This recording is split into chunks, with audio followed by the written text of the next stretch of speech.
Vamos falar hoje de um dos livros mais influentes e, olha, mais mal interpretados da história da política. O Príncipe, de Nicolau Maquiavel. Muita gente acha que é um manual para tiranos, mas na verdade é um guia bem pragmático e às vezes até brutal sobre como garantir a sobrevivência de um Estado em tempos de crise.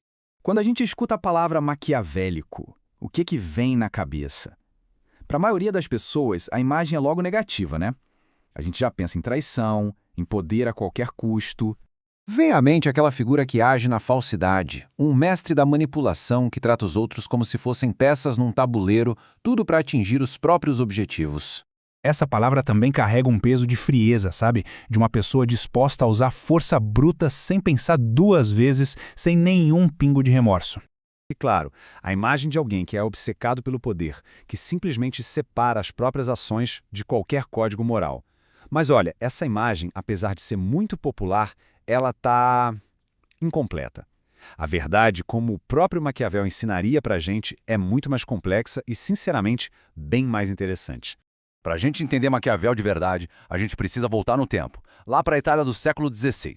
Imagina um lugar todo dividido, um caos sendo invadido por potências estrangeiras. O príncipe não nasceu como um ideal filosófico, mas sim como uma resposta prática para uma crise real. Era literalmente um manual de sobrevivência política. E aqui está a base de tudo, o realismo político.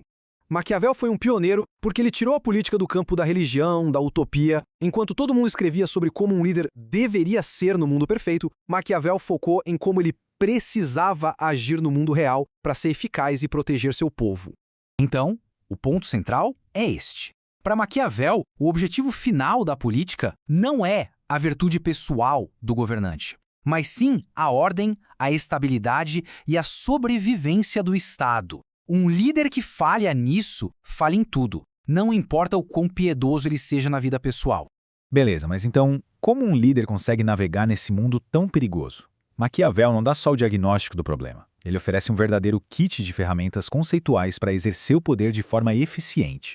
Primeiro, a gente tem essa dupla dinâmica aqui. De um lado, a fortuna, que é o acaso, o imprevisto, a sorte ou o azar, que pode destruir qualquer plano. Do outro, a virtude. E é fundamental entender isso aqui. Virtude não é virtude no sentido moral, de ser bonzinho. Virtude é a habilidade, a coragem, a astúcia e a força do líder para antecipar, para enfrentar e, no fim, domar a fortuna. Maquiavel acreditava que a fortuna controla mais ou menos metade das nossas ações, mas a outra metade, essa está na nossa mão.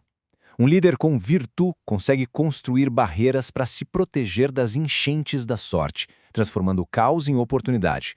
Numa crise, é a virtude que separa o líder que afunda daquele que sobrevive. E para colocar essa virtude em prática, o príncipe tem que aprender com os animais. Ele precisa ser o leão, com força suficiente para espantar os lobos, mas também precisa ser a raposa, astuta o bastante para reconhecer as armadilhas. Pensa no César Borgia, um cara que Maquiavel observou de perto. Ele usou a força bruta para unificar territórios, o leão, mas também usou da dissimulação para neutralizar os rivais, a raposa. Ser só um ou só o outro é a receita para o desastre. E aí a gente chega na frase mais famosa e controversa dele. A lógica aqui é puramente pragmática. O amor, veja bem, é volátil, depende da gratidão das pessoas e isso um líder não controla. Já o medo, esse é mantido pela ameaça de punição, algo que está sempre nas mãos do príncipe. É uma ferramenta para manter estabilidade. E aqui vem o detalhe crucial que muita gente esquece. Ser temido é uma ferramenta de controle. Agora, ser odiado, isso é o caminho para a rebelião. E Maquiavel é bem claro sobre como evitar o ódio. Respeite a propriedade e a honra das famílias. São conselhos de gestão pública extremamente práticos para garantir a governabilidade. E isso tudo nos leva à ideia mais revolucionária dele, aquela que realmente separou Maquiavel de todos os pensadores que vieram antes, a separação entre a ética pessoal e a necessidade política. Antes dele, a moral era vista como uma coisa só. Um bom rei era, por definição, um bom homem, um bom cristão. Maquiavel chega e destrói essa ideia. Ele argumenta que existe uma moralidade para o cidadão comum e outra para o governante. Um líder, para cumprir sua responsabilidade maior, que é a segurança e a estabilidade do povo, pode precisar agir contra a moralidade individual. Pode precisar mentir ou usar a força. Esse é o paradoxo no coração do pensamento dele. Um líder que, para manter a própria alma pura, permite que seu país caia na anarquia ou seja invadido, não é um bom líder. A principal responsabilidade dele não é com a salvação pessoal, mas sim com o bem-estar coletivo do Estado. Então, como é que a gente deve enxergar o termo maquiavélico depois de tudo isso? Talvez não como um sinônimo de maldade, mas de um pragmatismo radical, que nasceu de um desejo patriótico de ver a terra natal dele, a Itália, finalmente unida e livre do domínio estrangeiro. Este quadro aqui resume bem a essência da coisa.